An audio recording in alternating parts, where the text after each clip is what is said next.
here at School of Business and Management, RMIT University Vietnam. We base our learning and teaching on international best practice and innovative approaches. We have established a world-class reputation for excellence in business and management education. We develop our students to be ready to solve real-life business problems.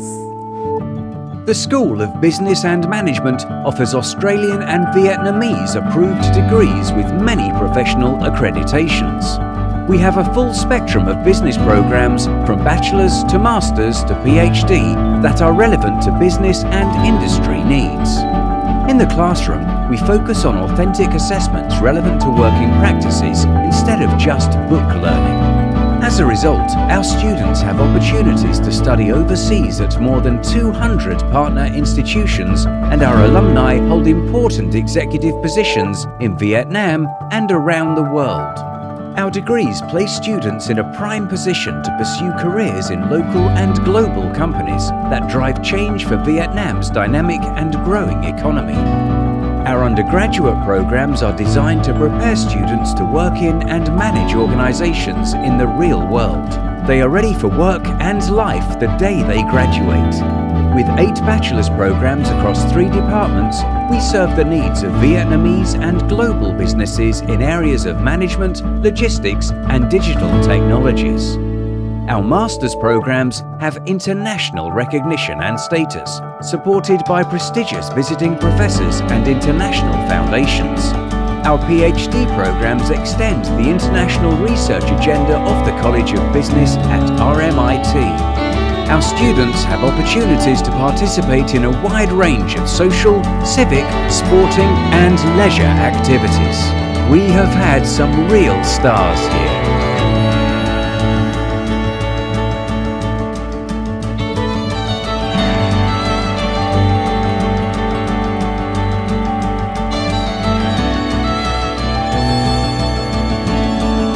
Here at RMIT Vietnam, School of Business and Management, We are committed to prepare students to be ready for life and work.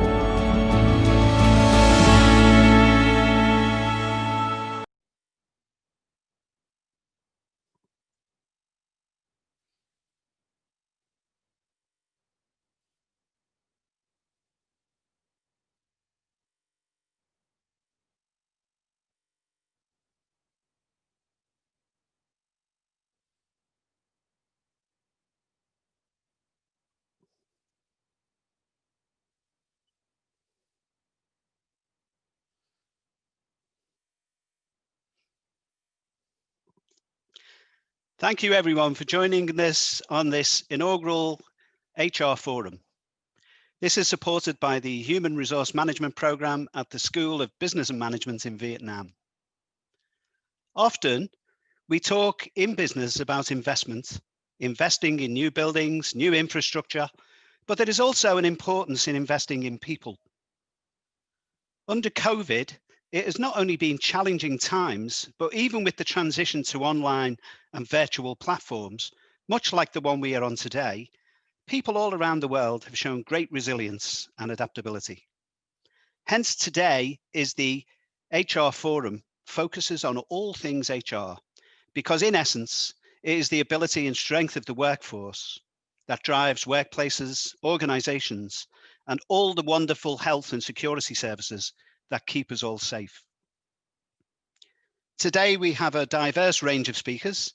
We have our very own Annie Gale and Esther Walker from RMIT Vietnam's HR department, who have been doing an amazing job, not only in recruiting staff, but also in ensuring our well-being and safety. We have Miss Mai from Vietnam's largest online recruitment company and platform, that is Navigos and Vietnam Works, here to share some of her insights into the current marketplace and what the future holds for the HR professional. We also have Kevin Nguyen, Chief Executive Officer and founder of Job Hopping, a company that is looking to revolutionize how we hire people using technology. As such, we have a very interesting session planned today, and we hope our audience from all around the world enjoy the differing perspectives presented. Please, we also encourage you to place any burning questions you may have within the Q&A question and answer box, and we will endeavour to answer all of them as best we can during the Q&A session at the end. I'm now going to pass to Dr. Seng Kok, the head of our Human Resource Management Programme, and he will introduce us to the rest of the programme. Thank you. Thank you very much, Associate Professor Robert McKellen. Welcome everyone to our first HR forum. My name is Dr. Seng, and I'm the Senior Program Manager for the Human Resource Management and Entrepreneurship Program here at RMIT. I have the pleasure of being your host and moderator for today, and thank you very much everyone for being able to attend our wonderful session this afternoon. We look forward to some of our interesting talks. We have wonderful insights to share with you today. Under COVID, the different trials and tribulations and hurdles that we've had to face in order to make human resources work in this day and age. Unfortunately, Mr. Matthew White from the HR is unable to join us because of illness. But as you know, the HRM program is accredited by the AHRI, and we hope that we'll be able to welcome colleagues from the institution in the future. We will share his presentation with everyone this afternoon so that it can benefit from different information that he set apart for us. As Dr. McKellen has mentioned, we look forward to any questions that you might have. Please put them in the Q&A box as we run through the talks today. We will have a panel session at the end of it where you can ask more questions, and we hope that we'll be able to answer them as best as possible. To start us off today, we have Miss Annie Gale. She is the Director of Human Resources for RMIT Vietnam. Annie joined us in May of 2019 and has underseen quite a lot of our transitions during COVID and also guided us through a lot of our difficulties. Before coming to Vietnam, she was Regional Director for Human Resources in Southeast Asia for North Anglia Education, and she was also Head of Human Resources with the International Baccalaureate in the UK. What Annie is going to give us now is an overview of how things have changed in the HR domain under COVID and how here in RMIT we've had to adapt and be flexible to such changes. So we look forward to Annie's talk. Thank you very much.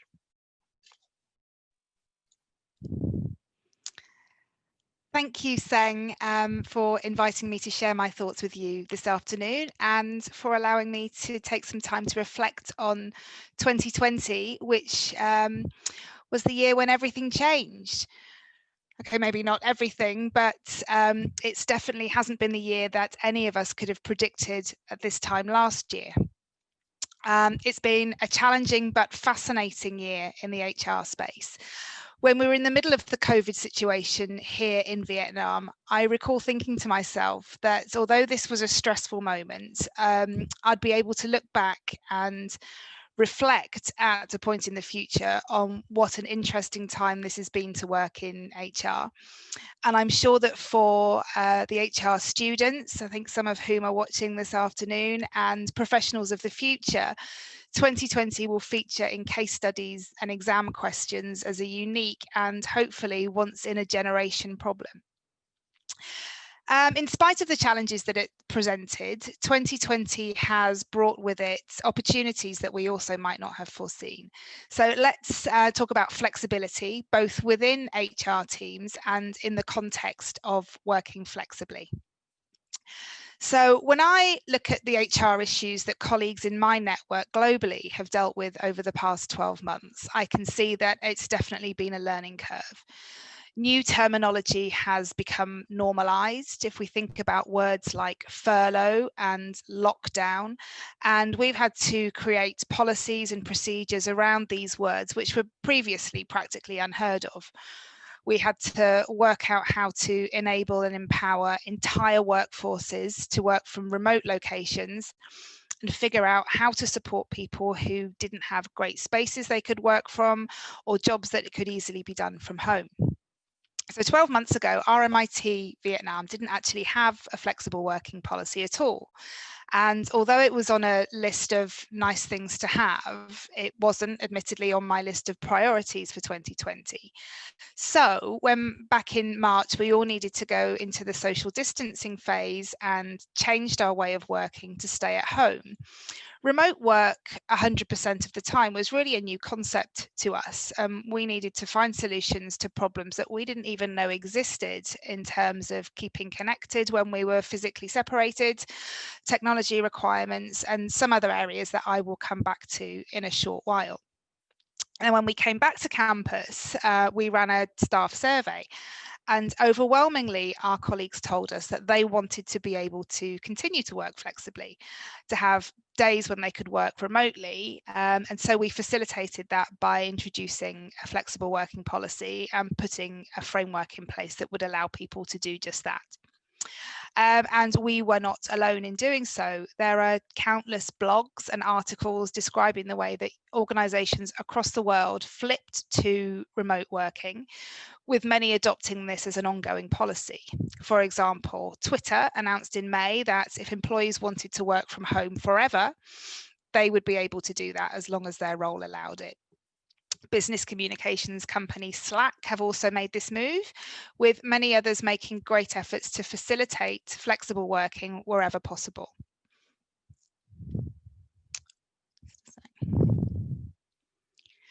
I've even seen an advert for a job called Director of Remote Work, whose accountabilities include developing and implementing the company's remote and flexible workforce strategy, leading cross-functional teams to build programs around remote working, providing consultations to business leaders, and driving key insights to support decision making. And I think it's really interesting to think that jobs like this might become commonplace, and it's an indicator that the way that we work is changing forever. Now, I don't know which company's hiring for this role, as it was advertised on a subscription-based job board in the US, but unsurprisingly, this is a job that can be done from home. So although the pandemic made flexible working necessary, compulsory for a period of time, a short period of time here in Vietnam and significantly longer in many countries, it clearly has benefits for staff members in terms of reduced commuting time, improved work-life balance, reduced stress and fatigue, which can in turn lead to happier employees who are more engaged and therefore more productive. From a business perspective, companies like Twitter and Slack will undoubtedly be able to make savings in terms of premises and other costs associated with running physical workplaces. I think it's fair to say that we will never see a return to compulsory full-time office working for the majority of roles. My feeling is that this will take us forward in terms of inclusion. So the requirement to work in an office from 9 to 5 can present a barrier to people with caring responsibilities, to women, and to people with disabilities. And I really hope that this enforced realization that remote and flexible working not only works, but can be distinctly advantageous to us in terms of employee engagement and productivity will bring opportunities for us to engage with a more diverse and more inclusive workforce. So flexibility has been key in 2020 for the profession. And whilst there are clearly many benefits to this, I think it's really important to reflect on one of the other topics that's come to the fore in 2020, which is well-being. If we can have, there we are, there's the next slide. So we talked about how working remotely can be beneficial for people, but let's just take a moment to reflect on the downsides. We are social beings. We are wired for connection. Okay, when we're at home, we may have a house full of people and actually crave some solitude, especially during these periods of lockdown or social distancing when the house might be full. But not everyone is in this situation, and there will be people for whom working away from the office has removed the majority of their human interactions. I live on my own, and whilst working from home was okay for a while, and I still do it once or twice a week, I would have found enforced isolation from the workplace for a sustained period actually quite difficult. Being cut off from the social interactions we have at work can make it more challenging to make connections and build relationships with our colleagues, and could actually impact the organisation's culture. I've seen HR colleagues in my network going to really great lengths to try to maintain these interactions and relationships, and really working hard at making sure that those things continue. And at the moment, there seems to be a whole new industry, not necessarily in Vietnam, but in other countries, forming around virtual Christmas parties. which is really interesting. But I've also seen colleagues in other countries struggling with data protection regulations when they're trying to organise for Christmas hampers to be delivered to their employees' home addresses. So looking after this aspect of people's well-being has pushed us really to be more creative than ever. I think it's really important that we touch on employee mental well-being, which has been a huge focus for many HR professionals this year. Whilst it's something that we're always mindful of as people, 2020 has brought to the fore the need for us to support and really prioritise staff well-being. We've all heard of things like Zoom fatigue, trying to work from home and educate children at the same time, people who are finding it difficult to switch off from work because work is literally the same place as home. All of these things have an impact on well-being. Many of our colleagues have sadly lost friends and family members to COVID, and travel restrictions have made it increasingly difficult for colleagues to be with their loved ones, sometimes really during the most distressing circumstances. So when our people are in these sad and really difficult situations, very often it's the HR team who step in to ensure that they have access to support via an employee assistance programme, a counselling service, or other wellbeing provision. So looking after our people has really been one of the priorities for HR departments this year. It's also been great to see an increase in people asking the question, who's looking after HR? For many of us, dealing with the scale and pace of developments this year, as well as being the team who listen to other people's worries and provide wellbeing support, can be stressful and exhausting. And personally, I've really loved seeing my network stepping up and not only looking after our employees and the businesses we work for, but also looking out for each other and understanding that this can sometimes be a challenging area to work in. If I have a message to any of our students watching today, when you go on to start your career in HR, it's to look after yourself and your colleagues first. And if you do this, you'll then be in a great position to support the business and the staff that you're working with. So I am coming towards the end of my time. I've only really scratched the surface of the huge range of HR issues I could talk about. COVID has brought challenges in terms of recruitment and onboarding, but my colleague Esther is going to chat to you about those in a short while. But I haven't got time to talk about the rise of the emphasis on employee experience, the technological advances that are changing our lives in HR, about the gig economy, and so on. But perhaps we can touch on those another time. So thank you so very much for allowing me to share my reflections, and I really hope you enjoy the rest of the session. Thank you. Thank you very much, Annie, and thank you much for your time this afternoon as well. I realize you're really busy with the different activities taking place for HR for the entire university as well. And very interesting as well. I mean, as we move away from working in the office to work from home, there is a new normal and there's a new need for different levels of resilience and adaptability, and perhaps how the HR domain has changed over the last couple of months, indeed, in 2020. We have next Ms. Nguyen Phong Mai, the Managing Director for Navigo Search.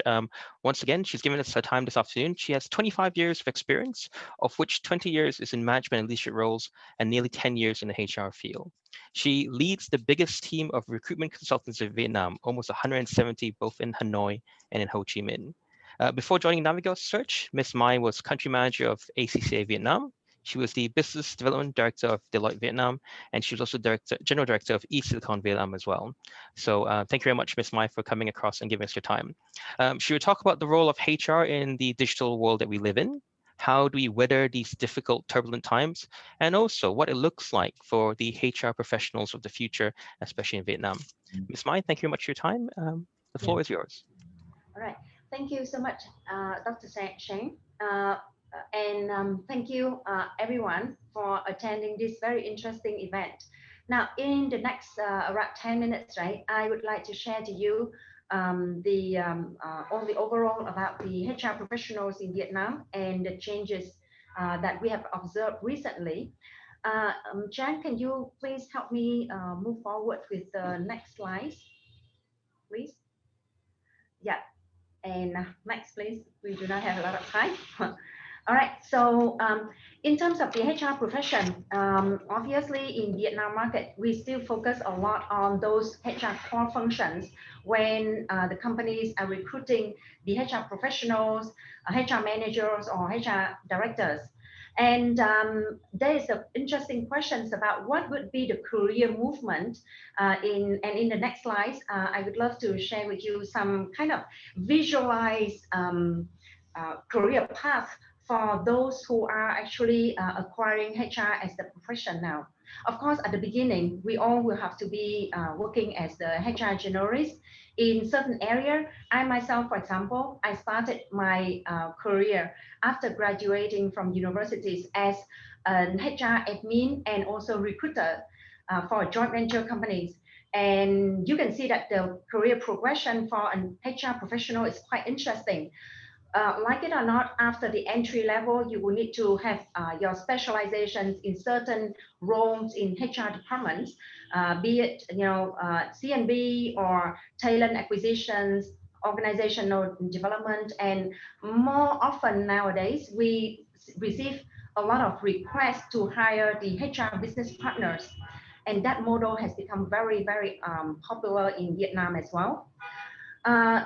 Once you pursue HR as your career, then obviously all of us will have in our mind the career goal to be the HR directors or chief people officers or vice president HR. And a lot of the Vietnamese HR professionals nowadays, they have been very successful in holding these positions. But what if you want to diversify your career opportunities?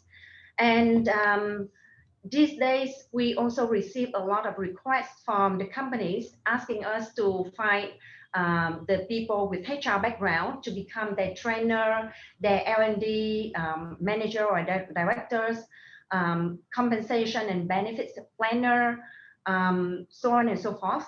And the request for HR, the demand to hire the HR consultants and headhunters also becomes very, very popular nowadays.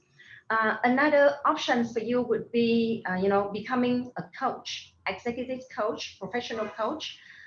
You will have the chance to move up further as well if you equip yourself with enough knowledge and experience to become at the top executive level in the companies. Like in my case, I even held the positions of general directors of high-tech companies before joining Nat Research. And of course, you can open up your own business.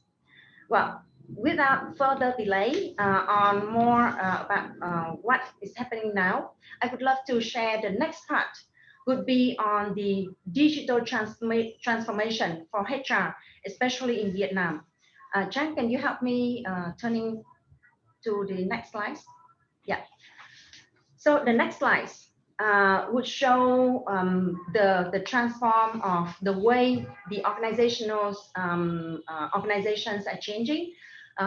In the past, we are quite used to the hierarchy structure, and the operation now in any companies becomes much more diversified, and people are connected not just by the reporting lines, but because of the projects, the tasks that they are working in, and the level of interaction across all functions become much more intense. And therefore, we have observed in the next slide, we have observed the evolvement of the technology impacts in HR. We have started off with just bringing in technologies to manage our staff data effectively. And then we move on more on the integrated talent management to ensure the engagement and cultural fit level. And today, we have seen that HR role would pay much more attention on using technologies to help the businesses, the departments in the companies to improve the productivities and their performances.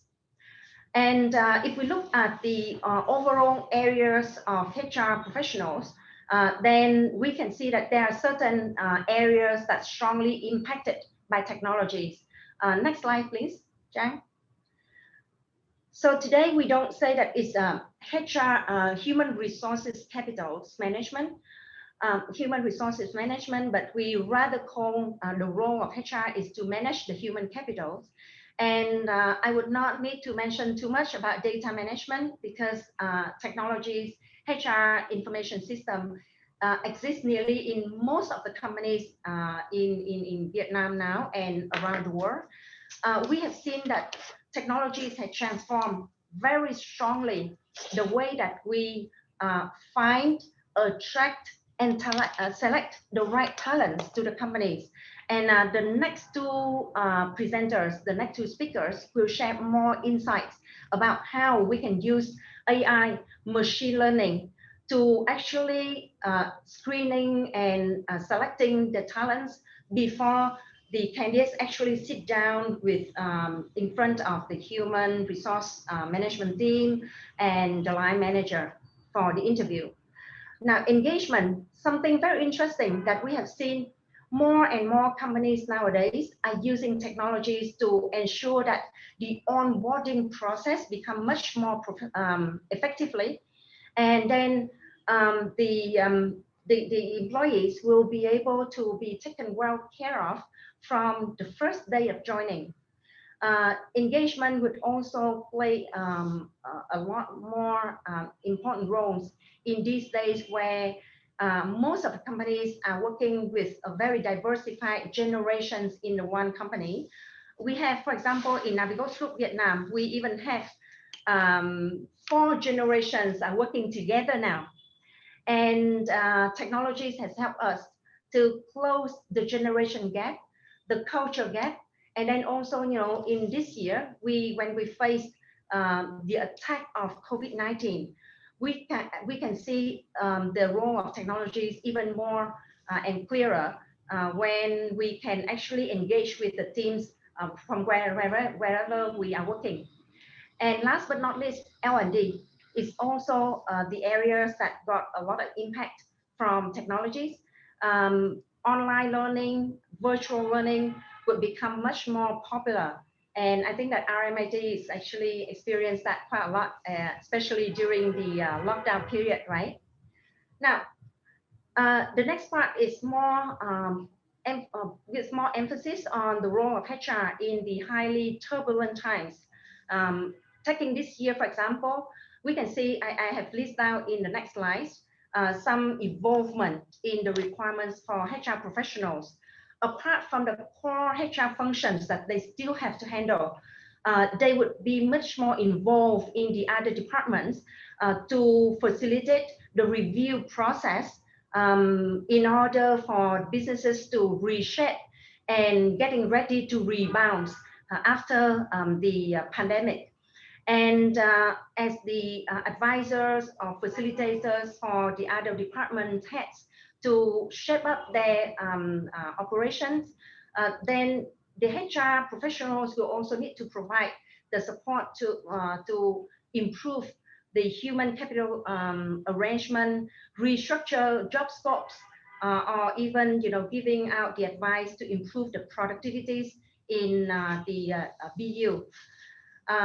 For that, then our observations in the next slides, I would like to highlight a few changes or the few shifts in the recruitment criteria these days for HR professionals or the high-level positions in HR field. We can see that now the companies are requesting more on the experience to work with the system, the knowledge on how to design the SOPs, you know, the processes to minimize the risk. The knowledge in P&L management in order to provide the right advice to the businesses. And then also the HR professionals these days, they also need to have the business mindset in order to balance between the benefits of the employees and also the profits requirements to help the company survive and develop.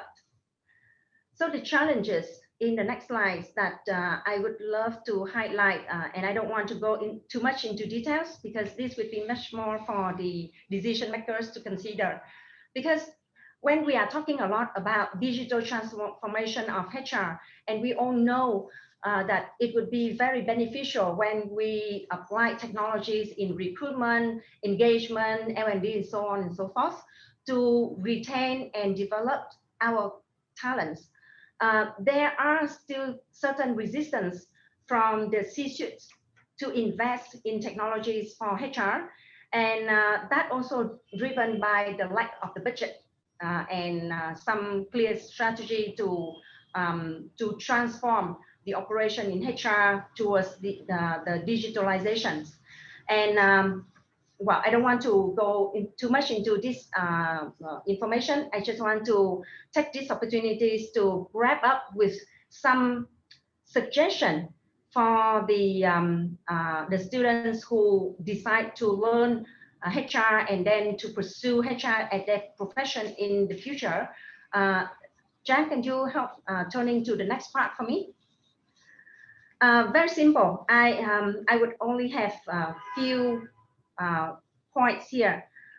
The key success for us to become more successful in HR profession is that for any individuals, we will need to find what would be the needs and the demands from the society for the skills, the requirements for HR professionals to perform. What would be our own needs, our strength, our design, and what could be the needs from the organizations that we are aiming to support.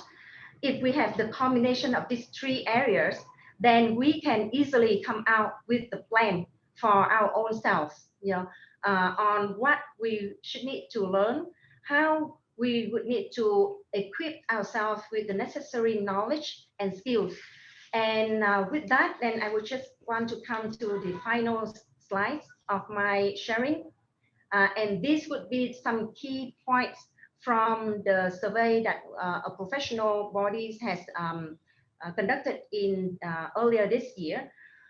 This would be the key advices for the students to be more ready for the future opportunities that coming to right to your door. Now, first, learn how to be adaptable. Earlier, Annie already mentioned about flexibilities, right? And adaptabilities to be ready for any changes of the environment. We also need to relearn. Besides the knowledge that we already learned about HR, all the knowledge, the tools, the theories, even the experiences that we can obtain during internship program, for example, then there are areas that we also need to relearn in order to lift up our knowledge and skills into the next level. Go tech, get tech, that would be something that we always have to bear in mind and try our best to equip and catch up with the new trend of technologies in order to make the job of the HR professionals become much more efficient. One thing is also very important, that starting from now, we already have to start working on our brain. Just think about who you want to become, who you want the other people looking at you, looking at your profile would envision. And then you can use the technologies, use a lot of bandwidth of so many platforms that we have today to start building up the image about yourself, about your the three areas that that any recruiters will look at you. The first is the attitude, second is the skill, and third is knowledge. The model ask would always be there to guide us when we want to build up our plan, our brand, our personal brand. And okay, just follow all of the follow your heart, take the risk to find out what would be the opportunities in HR profession and the other career paths that may build up on the platform of the HR knowledge and reach out for your opportunities. With that, then I would like to wish all of the students attending the seminar today and also all the participants from industries a lot of health and a lot of success in the year to come when we are wrapping up our this challenging year. And because the festive season is coming around the way already, I wish you a Merry Christmas and a coming Happy New Year. Thank you.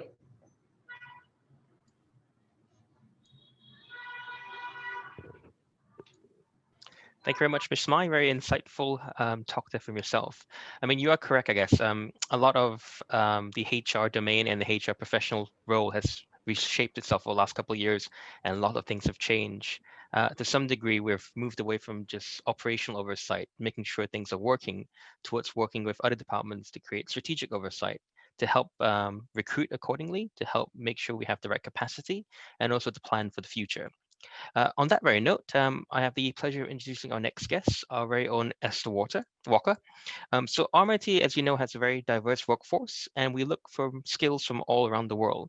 One of the issues that we've had to deal with under COVID is how do we recruit talent?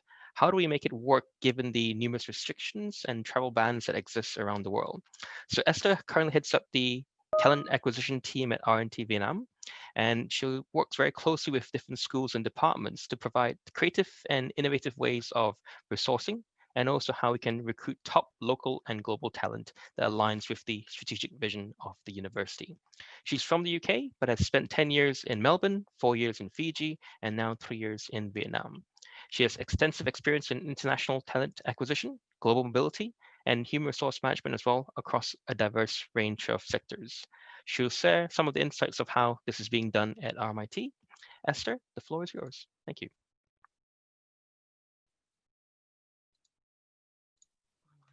Thanks, Seng, and hello everybody. Thank you for joining me at the forum. I suppose just to go over what I'd like to focus on in my session is the purpose is really for me to share more of my personal and professional experience of this year and how that has been, you know, how that has been for my role in RMIT, how that's impacted RMIT in terms of talent acquisition and the team that I work in. So I work with a manage a team of 4 staff, and we look after the recruitment for all the academic and professional positions to RMIT in Vietnam. So obviously with COVID this year, you know, our general sort of work has been very impacted quite greatly. So I'm going to run through firstly some of the global statistics just to give an idea of what's been happening globally, and then what's been happening in Vietnam specifically, but more so relating that to RMIT Vietnam and then focusing more on RMIT. I suppose just to give you an idea in terms of, you know, my philosophy and sort of my vision for talent acquisition at RMIT, I think my main focus is on candidate experience and really creating an experience and a brand that you know, really sort of highlights a very supportive organization that support you know, in the talent acquisition, that support new coming staff to Vietnam. So not only do we cover the recruitment, you know, the whole recruitment process, but we're also looking a lot at the relocation and the onboarding as well. So these are aspects that I will talk about today, and also what the impact has been and the challenges and the changes that we've had to make. So the next slide is a global snapshot of basically a survey that was conducted of 4,000 companies globally. The next slide. Okay, and these are split into the companies that are still hiring and companies that are not hiring, and what's being experienced here. And if we look at the key challenges for companies that are still hiring, this has been a focus on the biggest challenge being candidate safety, being the top challenge. So this would relate to well-being. This would in an RMIT context relate to the relocation process and how candidates are looked after and how they're kept safe. For companies not hiring, that difficulty in remote recruiting, so potentially moving from what is very much an in-person recruitment process to essentially moving everything online. So that's been a big challenge for a lot of companies. I think as well, in terms of COVID and the impact on the economy and impact on organisations, we've seen a lot of companies that have had to reduce workforce as well. And I think sometimes one of the first departments that are looked at is HR, and particularly recruitment. If there are freezes on hiring staff, then obviously we don't need as many staff to recruit. So this has been another challenge for organisations, hiring and not hiring. Unfortunately, that hasn't been the case for RMIT Vietnam. In terms of budgets, and we've experienced this as well in Vietnam, in terms of companies that are still hiring, the need for higher budgets or more, financial support in terms of supporting maybe the introduction of new technology, higher costs with regards to relocation, and I'll talk a little bit more about that, when I talk about RMIT more specifically, around quarantine costs, etc.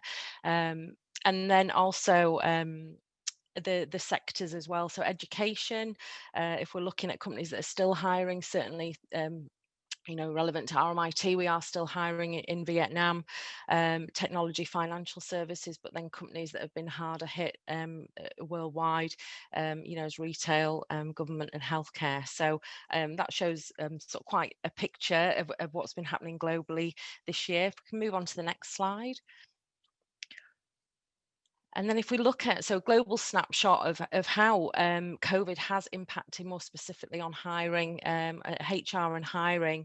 And as you can see here, lots of different impacts experienced. If I relate again this to RMIT, relevance to RMIT, the transition to remote work back in March, the entire workforce here moved to remote working from home. So everything that we did had to go online, and we had to be very quick and agile in terms of how we were going to address that and how we were going to manage day-to-day business and operations, but in a completely different working environment. Reduced hiring for a lot of organizations. This has hit in terms of recruitment freezes. Certainly in RMIT, we had experienced that, more so probably in Australia than in Vietnam, and freeze or partial freeze on hiring. In terms of laying off as well in certain parts, like globally, certainly, in Australia, Europe, there have been a lot of companies where, potentially hours or from full-time to part-time, or reduction in in salary. I think if we everyone, I would imagine everyone knows somebody that has been impacted by the effect of COVID on their organization. I suppose on the plus side, experienced maybe like not as much turnover in some cases, and that's certainly the case for us here at RMIT Vietnam. Next slide. So if we look at the key areas in terms of more the talent acquisition, so there have been impacts on the recruitment process, as I mentioned before. So going from what might have been more of an in-person process to basically all components of recruitment being virtual. increase on and a focus on talent pools and managing talent pools. So essentially, to explain, the talent pool might be, you know, if you have a recruitment management system, as we do here, we use a system called PageUp. So that's essentially where you have candidates that you think are suitable. If you're struggling potentially with recruiting people from overseas, you know, you might have candidates in your database that you would use. Say, for example, with RMIT, we've had been very reliant for the last semester on hiring quite a number of hourly rate staff. And so looking at our database and our talent pools, you know, from and seeing, you know, what skills we have, who we potentially have who might be able to work for us to cover some of the gaps and help us out in being able to address our resourcing needs. I think that there has been an increased focus on the use of talent pools. In terms of improved communications, certainly I have personally experienced this and the need for this in the work that we do at RMIT, particularly when we are recruiting not only local staff but a lot of expatriate staff as well, and the need to really try and emphasize and generate you know, a sense of community in the staff, newcoming staff that we're bringing over and recruiting globally. So not only with that as an example of communication, but also, say, for example, of using Microsoft Teams. You know, for some candidates, they wouldn't have used Teams before, or they might be more used to using Skype. And so even providing additional communications in terms of, you know, how to use that, what to do if it doesn't work, etc. So you know, we've had to think of absolutely all the aspects of recruitment and talent acquisition, and how we can improve communication to, I suppose, optimize the candidate experience. Also, in terms of workforce planning and improved workforce planning, and I mentioned that earlier on in terms of our hourly rate staff. So, you know, to cover gaps where you know, we are unable to bring candidates from overseas, or there are delays for some reason, maybe you know, there's no flights from the Middle East, and so you know, we had planned that we would have full-time staff starting on a particular date, but unfortunately they can't get here. So looking at, right, well, what do we do? You know, what's the solution to that? And I suppose in terms of, yeah, what do we do? So working closely with the hiring managers and getting more involved with the hiring managers that we have at RMIT, you know, in terms of how we plan better, you know, how we partner with the business more to try and address these resourcing needs. I also read the other day that there had been a major increase in the hiring of organisation development and talent management roles, you know, within the HR area, and I imagine that the reason to this is because, you know, potentially if we can't hire more staff, we need to look at you know, the staff that we have, the skills that we have internally, and how we can develop our own staff rather than hiring new staff. And I imagine that in terms of companies that are experiencing recruitment freezes, that is most likely going to be one of the first approaches that they you know, would look at if they're unable to hire new staff into the roles under a freeze. So next slide, please. And then when we look at the in terms of global education, obviously, I mean, being from the UK and having lived in Australia, you know, I've read and sort of heard stories from colleagues and friends about the impact of the education sector globally. And in terms of the mobility of students, obviously that has reduced globally. And I suppose leaving RMIT, Vietnam in a very good position, and RMIT Vietnam in a good position in terms of more students that would have potentially been going overseas to study to come and study at RMIT Vietnam, which is fantastic. At the same time, it has impact on our resources as well. So it's you know, my role and the role of my team is to be able to provide solutions to accommodate for more higher student numbers, certainly, that we've been experiencing more recently. So yes, that's been quite positive. Next slide. Next slide. Okay, so I won't go into too much detail here, but just having a look at, and you'll probably, most of you would be aware in terms of the employment sector and the level of risk and the impact this year, and looking at the different industries and how they've been impacted most, with education as the second economic sector there in Vietnam having been impacted, a low impact that we've experienced. Next slide. If we drill down a little bit more, looking at Vietnam and the situation for organisations, and we can see here that the breakdown here, that in the orange and red, which are a company has stopped operating, or the company has laid off staff. So that's a small percentage. If you look at companies compared to companies that are operating as normal and haven't laid off employees. So we've been very fortunate in Vietnam, as I say, when we talk to friends and family and colleagues in other countries, the approach and the how Vietnam has handled and managed the situation has been very good. Next slide. If we look at the situation for employees in 2020, so we certainly have experienced as a nation increase in unemployment nationally, and also in the blue there you can see we've experienced a shift from full-time to seasonal or part-time work, which certainly at RMIT we've also experienced that over the last few months.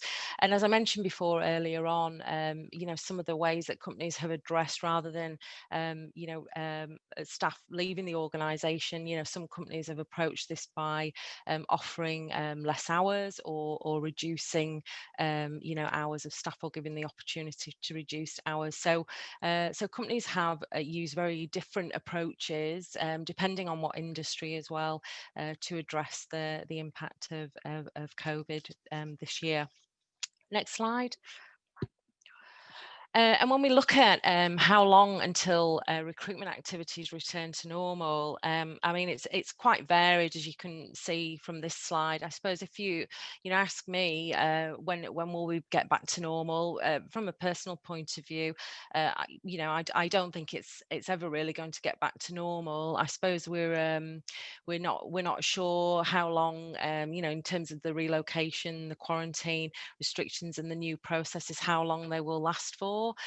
So it's quite difficult to say when activities will return to normal. I think in terms of recruitment process and being online and being virtual, I think this has been really embraced by RMIT and by our stakeholders and by our team. And so I imagine that there will be a lot of changes, or we will keep the same processes in place moving forward. So never really going back to what we were before. Yeah, but we'll see. The next slide, I'm going to talk a little bit more now about the situation and how COVID has impacted talent acquisition at RMIT, and talk on a few points here. So in terms of recruitment process 100% online, this in March, as I mentioned before, we had to completely move to working remotely, and as such this impacted our recruitment process. Fortunately at RMIT, we recruit for a large number of local and expatriate positions. So we're actually very adept as a talent acquisition team in working online. So you can imagine, obviously, for international positions. You know, we don't people don't come over and meet with us, so these are normally all run online. So it wasn't a massive change for us. But of course, there'd be for local interviews, you know, there were no in-person interviews. Everything was done online. Our English tests, which normally candidates would come in and we would administer the English tests actually in our HR office. This all went and changed to online. So basically set up that the person has the camera, is doing the English test, and we can also see on the camera to monitor the test. And this is something actually now that as we can offer that now. So we don't need candidates to always come in to do a proficiency test. We can organize that online. So I think that, you know, that's certainly a benefit, as opposed to having people coming in for an interview and then for a you know, for an English test. I suppose what we've experienced as well is more so about having to provide more support to our internal stakeholders, so to the managers.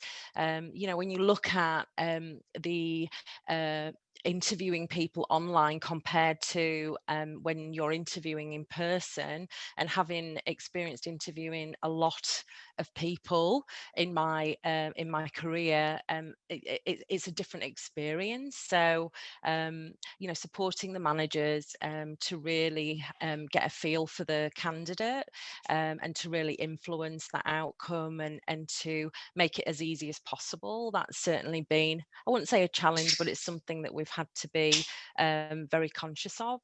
As I mentioned before, like one of my the biggest aim and the biggest vision for me is really about candidate experience. And personally, I have experienced the need to be to provide a much more personal experience than before, with a much higher level of engagement.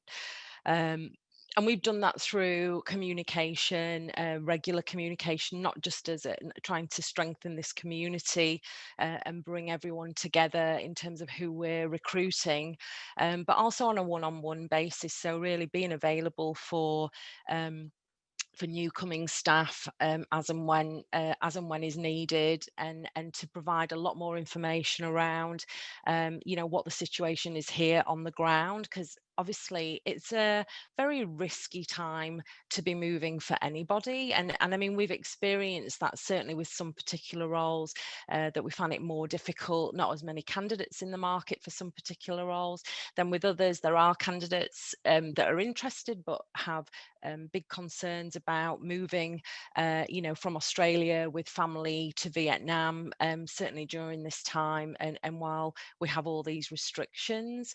So it's been very important for us to really focus on the candidate experience, and be available and support as much as we can, which then we move on to this international mobility and onboarding support.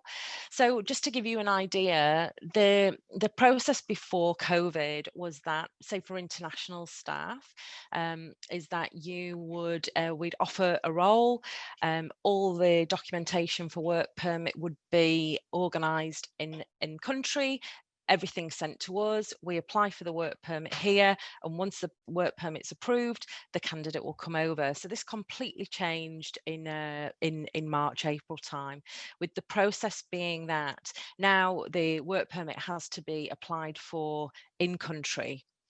And also as part of that process, there's quarantine, so 14 days quarantine for anybody that we recruit from overseas.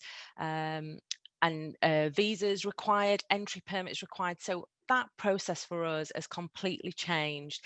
And in terms of how we support the candidates through that, and also in terms of what the information is, what the latest rules are, etc., which is a constantly changing environment, we've really had to provide much more transparency, excellent coordination, and you know, with a empathy, you know, ability to handle changing situation, and also with a managed stress and anxiety of new coming candidates as well, because it's even if you are keen to come over, you know, during this time, it can still be quite an anxious time. So you know, we've really focused on that area, and we've had a lot of very positive feedback as well about our support, you know, in the area of international mobility. As I mentioned before as well, in terms of strategic workforce planning, so the impact of not only full-time staff not being able to come and join us in Vietnam, we've also had challenges because of the number of new students who have joined us for semester 3. This was in this year, and as such we have had to think of other solutions. And so before semester 3 we hired approximately around 50 new hourly rate staff to come and work for us, which involved you know, a new process and a high level of engagement required as well to engage and onboard all these staff within a you know, a very short period of time. So so that's how we have you know, we've worked on the hourly rate staff. Also offering changing our recruitment process a little bit in terms of offering a 2-day induction program for new staff, which we didn't have before, and also supporting the managers a lot more and developing those networks as well. So that's been great and really improved our approach to business partnering. And just finally, to finish off, in terms of revised approval processes, so you know, we haven't really frozen the recruitment in Vietnam, to be honest. Like, we've always had that requirement to continue hiring staff to support the needs of the business, but we've certainly you know, made our approval processes have been more rigorous, and that's for both new and existing roles. And I suppose in a nutshell, all of this in terms of, you know, an agile approach to how we work. So basically, you know, the way that we bring people and processes, connectivity and technology together to find the best way of working and to be really agile in this workspace, and I think that that's really what we've managed to achieve. So thank you for listening to my my personal experience at RMIT, and I'd be happy to take any questions at the end if anyone has any questions. Thank you. Thank you much, Esther. I think sometimes when we have a new employee start in the company, we forget how much background activity takes place. There's the different aspects that are taking place within the HR remit to make sure that that person is joining the institution and joining us at the right time and place to match the business continuity as well. I think also it shows how much the HR role has changed and how we are part of the remit for the direction and objectives of the organization and how we move forward with them. So thank you very much, Esther. Okay. Can I just say to our guests as well, please feel free to ask questions in the Q&A box, and we'll answer them as best as possible during the Q&A panel at the end of the session. I have the pleasure next of introducing Kevin Tung Hai Nguyen from Job Hoppin. So Kevin is one of only 4 Vietnamese individuals selected for the Forbes 30 Under 30 Asia list in 2019, and he founded Job Hoppin. It's a HR software as a service startup that offers job and talent management intelligence platform, which helps with artificial learning and machine learning technology. He's a Hall of Fame graduate from the University of Arizona and is the youngest graduate of Stanford Business School Executive Program in 2016. Kevin spends a lot of his spare time in charitable causes, and he's founded a company called Ivylish, which supports 60 rural artisans and 2 orphanages in Vietnam via a partnership called Nonprofit Kids Without Borders. Kevin, thank you much for coming across. Kevin's going to share with us some insight about how technology is being used in human resources today and how it can help streamline and create more efficient operations in the hiring process. Kevin, I'll pass the floor to yourself. All right. Hello, everyone, and thank you so much, Dr. Sengkok and the RMIT team have invited me to join this exciting panel discussion today. So my name is Kevin, and I also go by Tung. I was born and grew up in Da Nang, Vietnam, but after 14 years studying and working in the US, I decided to follow my mentor to come back to Vietnam and have them working with social enterprise via applications of frontier technology. So that is quickly about my background. Can you go next slide? So for the last 4 years, we at JobHop-in team has been working to focus in deploying one exciting newly investable technology trend that I would want to focus in, which is artificial intelligence. For HR tech, especially recruitment, there is one field that we find particularly important going forward, and why there is a time for us to double down on learning as well investing in them. For the next slide, I would like to share with you how we have proven success of working with over 5,000 of like companies hiring in Vietnam, as well as company that international like well knows, that we working together to help them bring the best job opportunity to local Vietnamese talents, and their testimonial, their success also a proven on how great impact on our mission to apply AI technology in transform the future of work that we envision via our work on JobHop-in. So on the next slide, I want to take one step back to discuss a little bit of how we approach the big problem in HR as well of career management. For me, why this mission is so personal, and as well, like I'm very thankful to able to have over hundreds of colleagues at JobHop-in also share its common visions of this framework. Like previously you have learned from Ms. Mai on the fantastic framework of ASK, right? For us, the one framework that we chosen is the framework of Ikigai, where its foundation is laid on the 4 pillars of you got to really how to find the purpose and the meaning for way of how you navigate your career work. What got you up in the morning and get out of bed and so excited to work with your team, even though you have so much stress, right? You still be able to define that what are the good stress and what are the bad stress, right? And this foundation of Ikigai, that that would be one thing that you remember, like walk away from my talk today, would be the Ikigai frameworks, right? You got to figure out what thing that you are really good at, but at the same time, what you really want to do, and you make sure that like what the problem or the mission you work on really serve the community that you deeply care about, right? Not to like change the words because that would be too big and too hard for you to focus with your given time and all the resources. And the most important things, but the last but not least, would be the market, right? Had to respond, meaning you need to get paid for all the things that you do above. And for going to the next slide.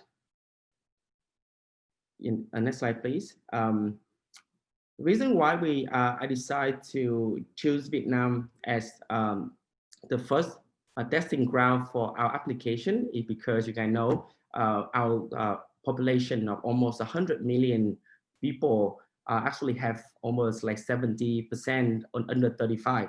The young population in Vietnam that have the very growth, like the second fastest growth GDP in the South Asian market, right? And we have over 10 million of people with the penetration of over 46% of mobile penetrations, as well as like over 60% of internet mobile penetration year-over-year growth. And we are the only second to Indonesia in the regions in terms of internet and new technology adaptation.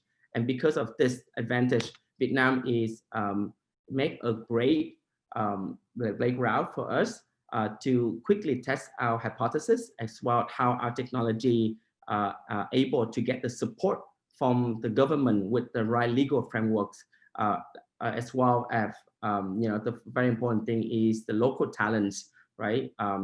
That support our testing. So can you go on to the next round?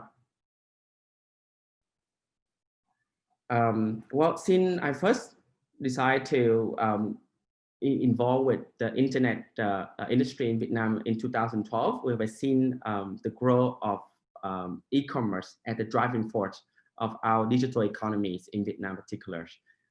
What you will see before when people are still very reluctant to pay for good online, let alone pay with a credit card. Now we are already like a top tier growing market in the industry in South Asia in terms of like GMVs or transaction going online. And even to now, 8 years later, right, since 2012, the top 4 e-commerce it also enable like quite rapidly with the penetrations with mobile payments, such as companies such as Momo, VNPay, with so much funding from top tier investor and over 20 million to be exact, like a user and very conveniently making payment online.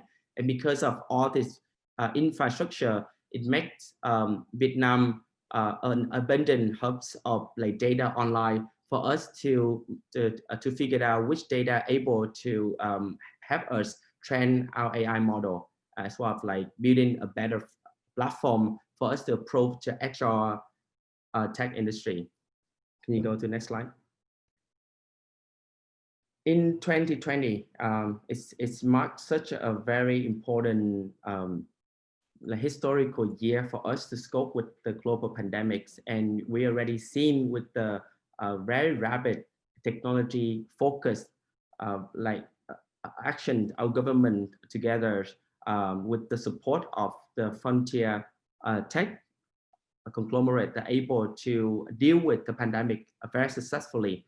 So you see that we even work with like artists and everyone participate to able to generate very creative content for us to fight against pandemic, and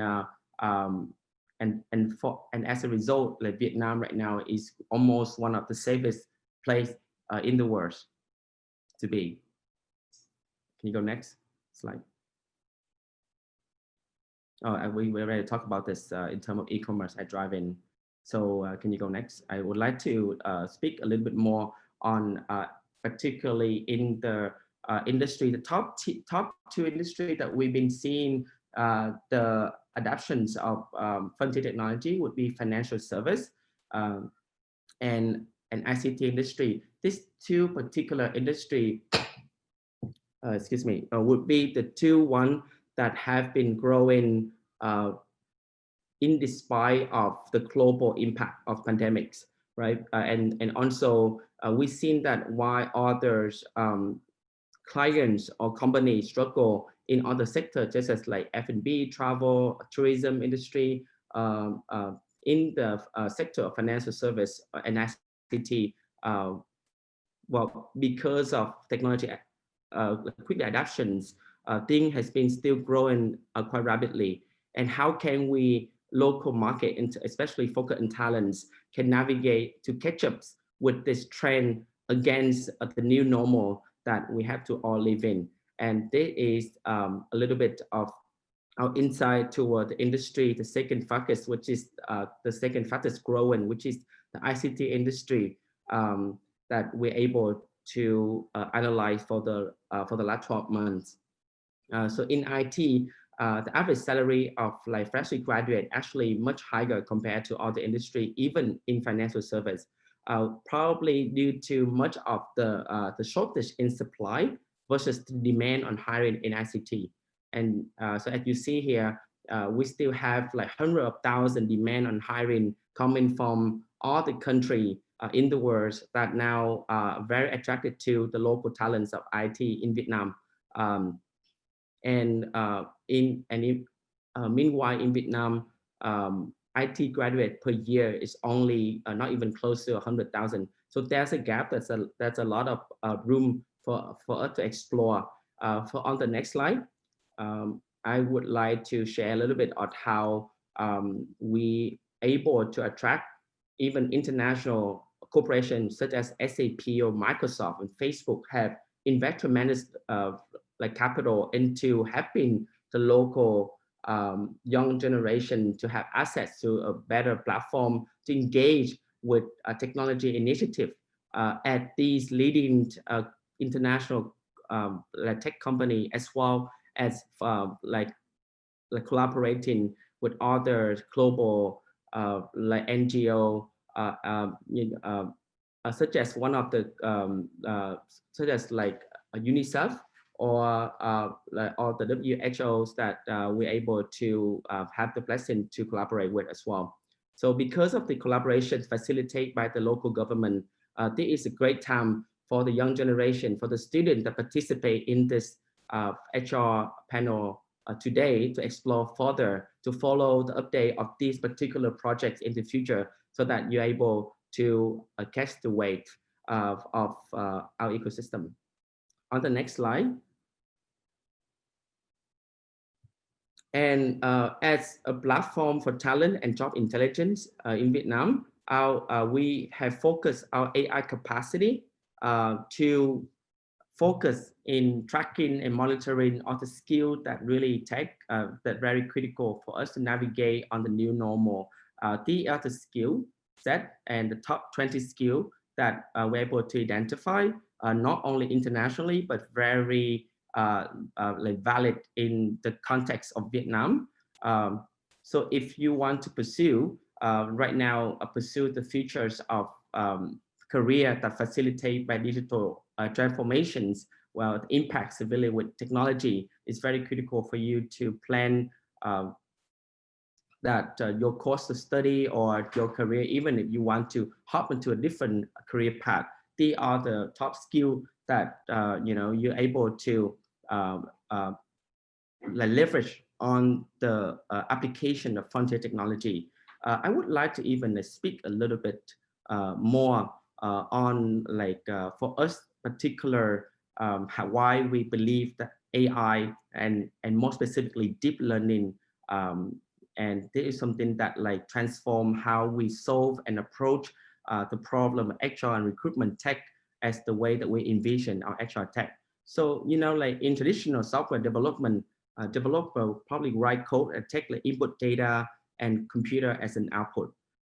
So for example, if a bank want to offer loans, right, it determines the interest rate of the loan through a program with the following logics. Very simple, right? If the applicants have good credit score, give them a low interest rate, or else if they have low credit score, give them a high one. So the input of this like program is the credit score, which is calculated in the applicant's information, informations such as the bank account, credit card, and all the loan data. And the output is the interest percentage. So the above style of programming is make it difficult to create some information intensive application like self-driving car software, right? I don't know if you are familiar with self-driving car, but in Silicon Valley or in Japan, self-driving car has been quite popular. You see like a lot of self-driving car by Google, Uber, been testing going on the route like since years ago. But you just wouldn't be able to specify via if the statement of all the possible permutations of the car external environments, right? There's just too much input data, the weather or the car, pedestrians, obstacle, to really make reliable program that produce the correct output of where vehicle should go if we just follow the traditional of software engineering learning knowledge. However, computer scientists have made a great breakthrough that allow us to better tackle problem like these limitations that traditional software had not able to solve. So in 2012, the error rate of the Imagine Next Challenge imagines there is an image recognition competition that dropped to 15% using an innovative branch of AI that called deep learning. And this is also something that at JobHop we severely focus in. And these achievements showed that machine were able to quickly approach human ability to classify objects. So by 2028, that's when we decide to go all in into AI as the approach of our problem. The error rate at this time has dropped, reached below 5%. And what does that mean? Prior to this new innovation called deep learning, humans, right, we has been all better than machine image recognitions. Image recognition is like interesting problem because it's had a very unbound input space that cannot be solved by efficiently using traditional software, right? Just too much data and many possible permutation of that that data to analyze, right? So deep learning success proved that image recognitions and similar problem that human us traditionally excel at over computer no longer impractical to undertake. So far, we have seen deep learning and its derivative applied to more successfully in computer visions and speech recognition, but we only seen beginning as right now our AI able to only process like data of resume, of CV, of job description in Vietnam only. But like because of the lack of distribution of talents, right? Because more AI expert, new PhD, unfortunately have to work for big tech company like FPT or VNG or Vingroups, so that because they need to have professional like athlete level compensation package, right? We at JobIn, we're looking to attract the right talents that come back from overseas. So you can go to the next slide. They are the next few decades, right? As more engineers are trained in artificial intelligence as well, developer tool and framework become very easy to use, right? Like program like Google Cloud or AWS from Amazon, we should be able to see AI successfully applied to problem more in Vietnam that previously seemed too difficult using traditional software method, such as like driving car, robotic, and drug design, actual discovery. You go to the next slide. I want to share quickly a little bit of potential local employers that work in this frontier technology in Vietnam, right? These are companies that working not only in AI/ML, but blockchain and IoT robotics. That if you're interested in explore further career possibility with them, you can follow the update and if you really believe that AI can truly transform how we work, how we live, and even like how we think, recruit, and navigate our actual career, our goal at JobIn is to work with companies that directly apply with this new advancement with educational institutions such as RMIT that are building the infrastructure that power this movement. So I would like to thank you again, and if you have any question Q&A, feel free to like share with us, and I can be in touch via this Facebook, LinkedIn, or my email address. Thank you again, and have a great one. Thank you much, Kevin. I think very, very interesting talk that you had. Sometimes we think of human resources as being in the office, signing paperwork and doing sort of menial tasks, I guess. But the HR remit has changed quite a lot now. And as you mentioned about artificial intelligence and new technology, there's many different ways that technology is integrated with how we run and how we manage people. And also, as you mentioned as well, very nice opportunities for the next generation to upskill and enhance themselves for the benefit of Vietnam as a country and also internationally. Thank you very much to the panelists and thank you very much to the audience. We have now reached the Q&A part of the forum. I urge guests to, of course, add questions as we go through. Thank you for all those that have submitted. If you've got any more questions, please feel free to put them in there. Can I direct the first question to Annie, if that's possible? So we've got a question here that says, working from some of the increasing numbers of reports show that working from home lowers productivity, although the findings are inconclusive. What do you think we'll be doing after COVID? Do you think we'll keep our arrangements of flexibility, or would you encourage people to go back to the office? So yeah, no, it's a really interesting question, and it's a really interesting topic actually. My personal view is that I think there will be some people who will return to the office simply because, as I said previously, they like being around people. I definitely thrive from being with people, and that's, you know, how I get my energy and what I really enjoy about being at work. So I wouldn't want to work from home 100% of the time. So I think we'll end up at some point with kind of a hybrid model. I think that people will find their own rhythm and the setup that works for them. As I said, I don't think we will ever return to a world where the baseline expectation is that people are in an office 8 hours a day, 5 days a week. I think we've moved on from that. Clearly, there are some job roles that you can't do from home, so they're going to be in a different scenario from others. But you know, I think it's been an opportunity and a catalyst really for us to look at how we work and accept that it's not a one size fits all. There are some people who are perhaps introverts and they don't enjoy being in that office environment all the time, and having a more flexible approach suits them. And you know, I think it will vary from one organization and from one industry to the next. But I think that this will perhaps give job seekers and, as I said, some people for whom there are barriers to employment, but looking at that very traditional model, that this will support and drive more inclusion in the workplace.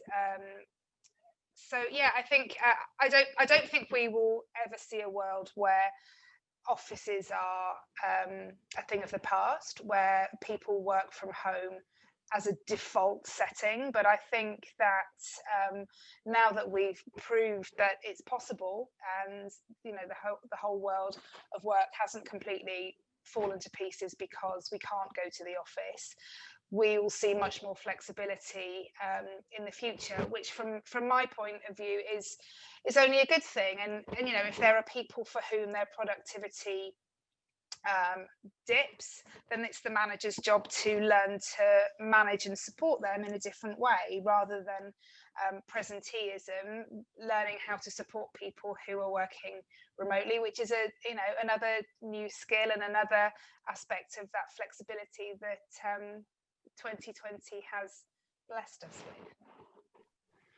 Thank you very much, Annie.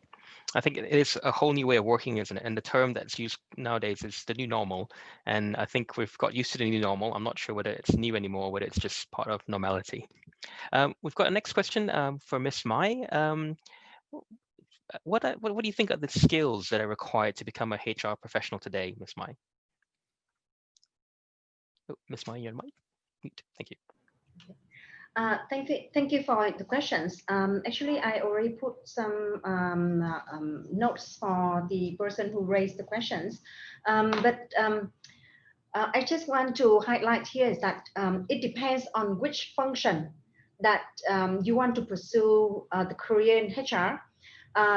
For example, if you are applying for a job that tend more on HRBP or organizational development, then the skills, the interpersonal skills would be prevail. But if you are working, you want to work in C&B, for example, then analytical skills could be important. The knowledge, the abilities to work with numbers, and the abilities to focus on details could be the elements that the recruiters and companies will pay a lot more attention to. So in general, for any role in HR field, something that you have to have first is about the fundamental knowledge about how HR function works and how HR can interact and contribute, make impact for the other departments in the same organizations. Number two is the interest in working with people. And something that we are talking a lot about attitude, right? If you are working in HR field, you must have a good heart, basically, right? You have to naturally care about people, and you have to be patient. You have to be ready to learn the new skills, the new knowledge, in order to really become the partners for the stakeholders that you are supporting with. So, in brief, people skills and some math will really helpful. And along the way, if you are climbing up the ladder in HR career, then I'm sure that if you expose yourself to various areas in HR, you will be able to collect a lot of interesting and useful skills and knowledge, not just for your career, but also for your life. Yeah, and basically that would be my answer to this question. Thank you very much, Mai. Very inspirational as well. Kevin, there's a question here, perhaps that will be best within your field. Could you share your point of view regarding how human resources analytics might be used in recruitment or how it might be used in the workplace? Great. Well, if you can see the immediate output, that you can see that how data analytics can be used in recruitment or workplace is the real-time market value. Before, we have to rely on report like salary report that's being conducted not in real time, but from data of participants after months.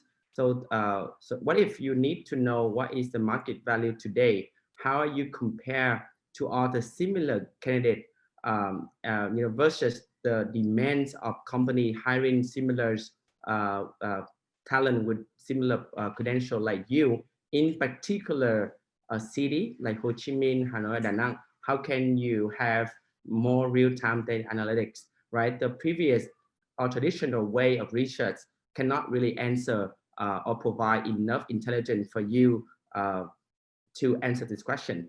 For us, right, because of utilizing AI, we're monitoring the traffic of all online portal as well as the movement of talent capital so that we can answer what is your salary today, what's your ranking today, and how and what kind of skill or knowledge you need to upskill and reskill so that you're able to become more competitive. And that is one example of how data analytics, especially more real-time, more actionable, can truly impact the decision of navigate your career in real life. So if you want to really see more tangible demonstration of that, you can download our app or go on our website and try to test our AI capability by upload a CV or create a profile, and you can see and hopefully you can find it helpful. Thank you much, Kevin. That's pretty cool to be able to see your career trajectory, what you can develop as well, and perhaps even signposts where there are opportunities for you to grow as an individual. That's really, really exciting stuff. Perhaps on a question for Esther. So there's a question here that says, could you share some criteria that HR usually looks for when recruiting new candidates, perhaps graduates as well? And there's this question about how we don't look for the best candidates, but how they fit into the organization. And what would that definition of fit be? Yeah, sure. So I think in terms of we're talking about new graduates, but I mean, I think this is really applicable to any person, in any type of role that, not only is the experience important, and, as a new graduate, maybe like the internship that, they might have done at university. But I would say, the way that you differentiate as a new graduate, the way you would differentiate between other people maybe without as much experience is going to be about attitude and about behavior and about, really personality and how you're going to fit into, or how the panel perceives you as a fit into the organization. So that's particularly important. I mean, certainly research into the company, in terms of what your career sort of aspirations are, but yeah, certainly how you address the questions and how you present yourself at the interview is going to be really up there in terms of criteria. Does that answer your question, Sang? Thank you very much, Esther. Annie, can I ask the same question back to you as well? Because as a member of the executive leadership team, I imagine finding the right person for that upper tier of management as well is quite important. Do you look at fit as well as perhaps criteria? Absolutely, yes. We need to make sure that we're finding people who we can work together with. I'm not saying for a minute that we're looking for identikit people who all have the same personalities, but when you're putting together a team of people who are perhaps making key decisions on behalf of the university and agreeing and deciding on the direction, the fit is really important so that we can make sure that we're having proper robust conversations, that we have individuals who and it's very difficult from a recruitment process sometimes to really get into, under the skin of somebody's personality, but a fit in terms of alignment with our values and an understanding and appreciation of our vision and strategy is really super important, because we need to gel and work as a team. And if we have kind of outliers or people who aren't necessarily a fit and don't have an appreciation of our organizational values, then that's going to make it much more difficult, and it's a challenging job already. Okay, so yeah, the fit is it is important, and not everybody is the right fit for every organization. Okay, there are organizations where I would be a disastrous fit. I think if I were to try and work in perhaps a logistics organization or something like that, I would not be successful. So I think it's important to have self-awareness as well, and appreciate that organizations are different, personalities are different, and if you go and work for an organization where you're not a fit, you're unlikely to be really happy in your role anyway. And if you're not happy in your role because you don't quite fit with the culture or the vision of the organization, you're less likely to be successful. So I think it's a two-way street, the fit. Thank you much, Annie. Kevin, perhaps the next question should be phrased to yourself. I think it's focusing on artificial intelligence, I guess. And it's a question that asks, what skills or qualities do you look for a candidate that wants to work with AI?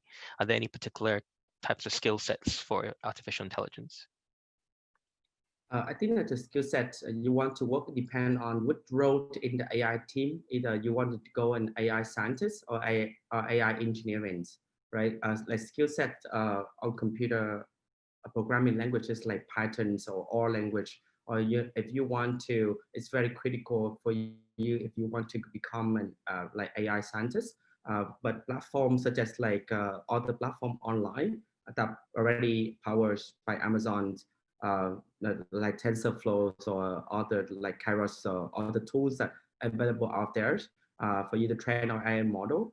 Also important for you to get a deep dive if you want to go into more technical side of AI team. However, if you want to work on the more business application of AI team, right, it's always helpful for you to explore all the online learning course, especially from the AI expert that like world-renowned, just like Andrew Ng. You can go on Coursera and search for Andrew Ng, and they have like so many affordable courses for you to get in the very basic understanding into AI.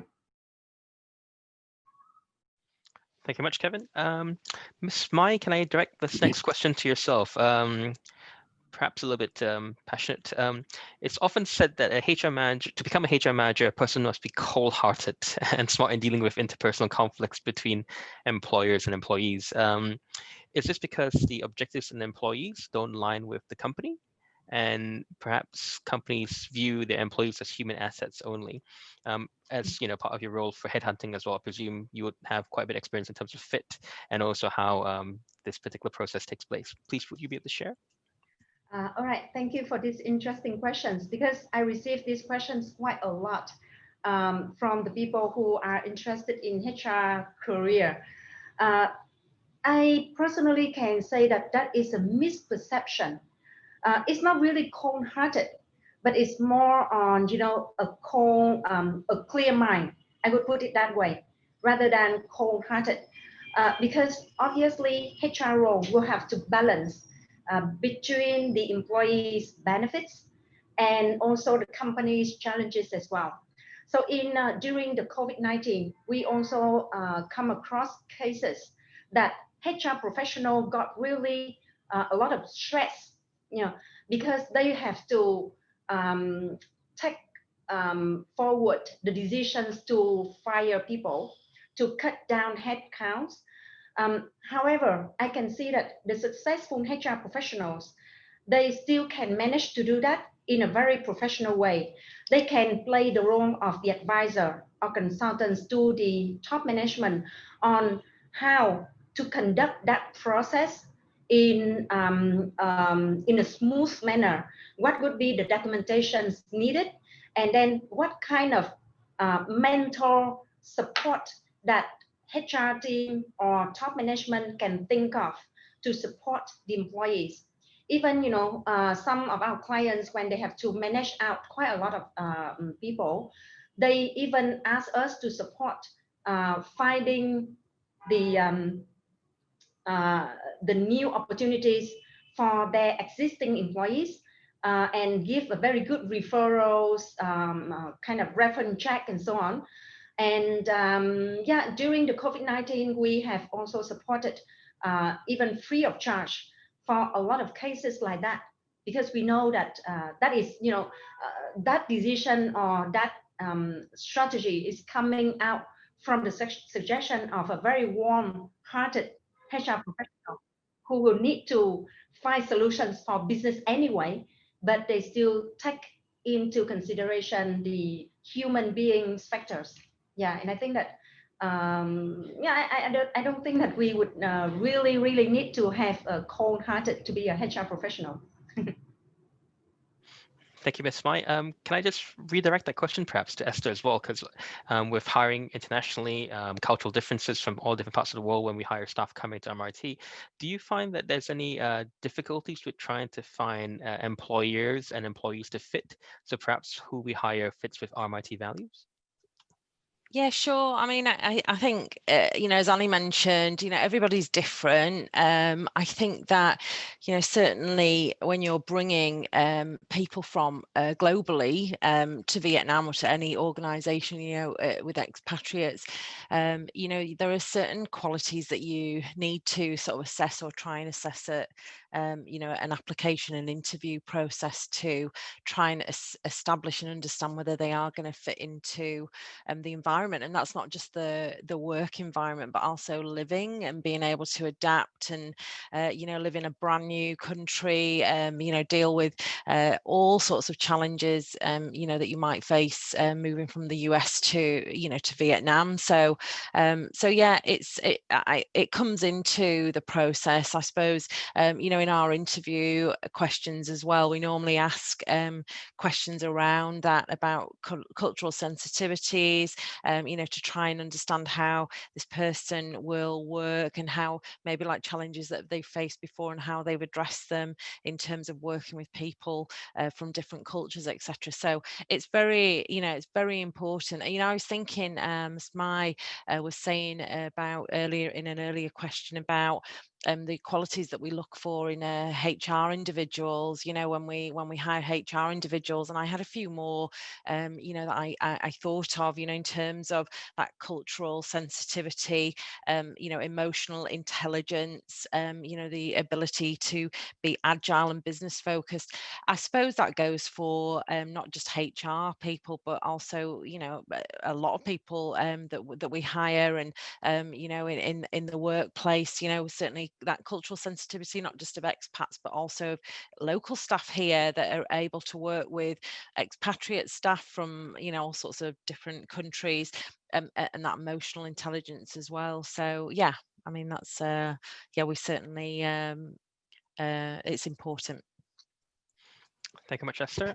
Just for your time, can I just ask, just before we wrap up, I guess, for each of our guests to share perhaps one final thought about, you know, anything they think is particularly important, all things HR, of course. Annie, is it all right? We will start yourself. Just one final thought for our audience. Of course, yeah, sure.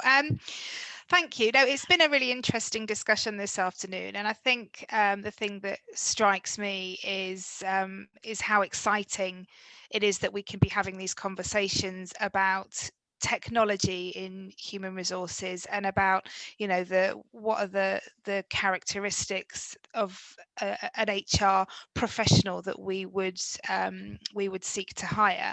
And, you know, it makes me really happy to see the way that the profession is moving.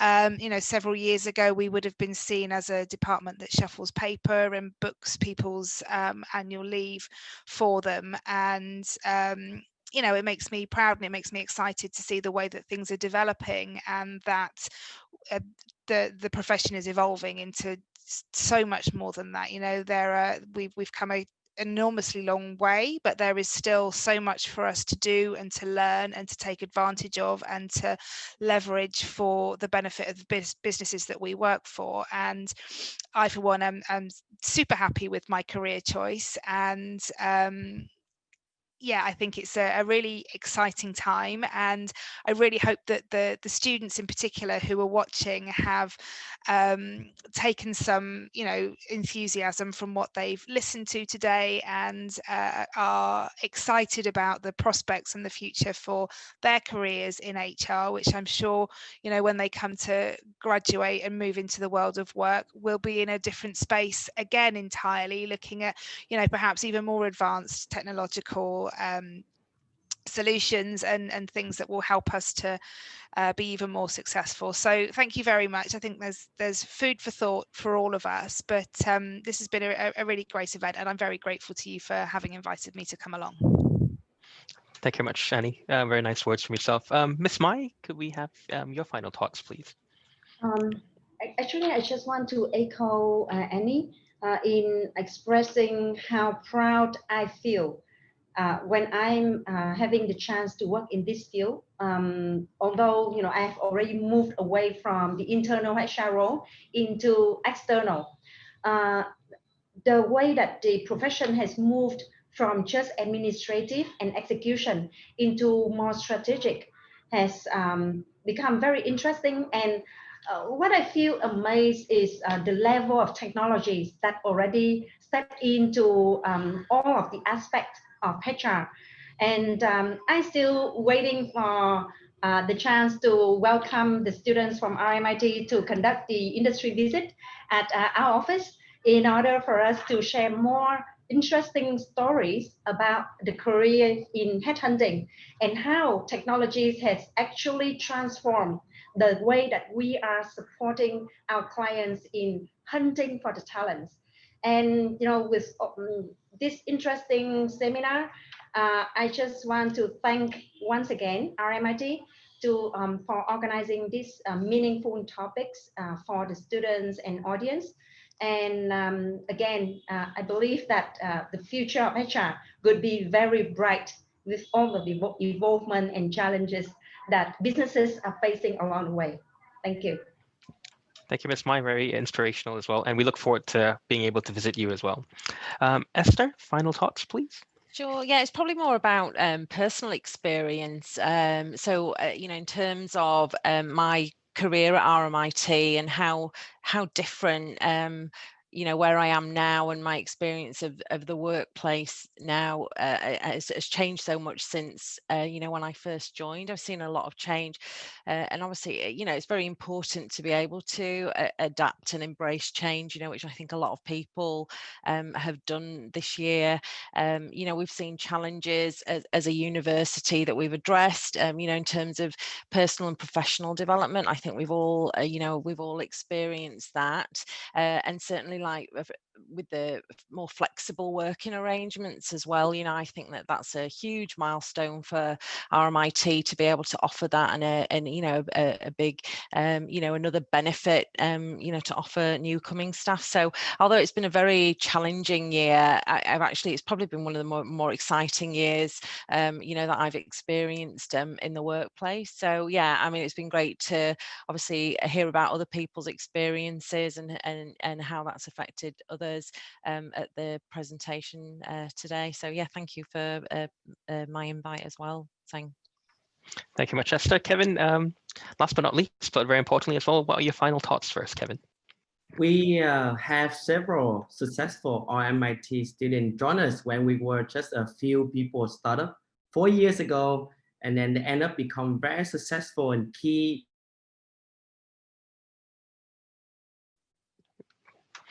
Looks like we've got some technical. Yeah, and growing like doubles quarter over quarters, right? So we really hope and thankful for this opportunity to be even engaged deeper into the RMIT ecosystem, not only in Vietnam, but also in Australia if possible, so that we can contribute more as well of like, able to have sharing our industry intelligence and expertise to help engage more interest in the particular of AI as well, business of AI in the future. Thank you so much, everyone. Thank you so much, Kevin. Thank you so much to the panelists. I know everybody's been really busy, but everybody's been really accommodating as well. So thank you so much for giving your time away and for sharing your insights, your experiences with all our guests and our students as well. I think we've got a lot to take in, from hiring under COVID to the changing landscape of HR, to also how we're becoming much more strategic and how it's actually quite an aspirational and inspirational role to move into. I know from our audience points of view as well, there'll be a lot of information to take in. You'd be glad to know that the session has been recorded and will forward across access to the recordings at a later date. Can I just say once again, thank you very much to our panelists, and on behalf of the Human Resource Management Program as well, and then the School of Business and Management at RMIT Vietnam, thank you so much for your time. Thank you so much to your audience as well. And we look forward to seeing you in the new normal, perhaps back from face to face. Thank you very much, everyone. And we hope you have a lovely afternoon, and thank you for joining us. Bye, everyone. Bye, everyone. Bye. Bye-bye.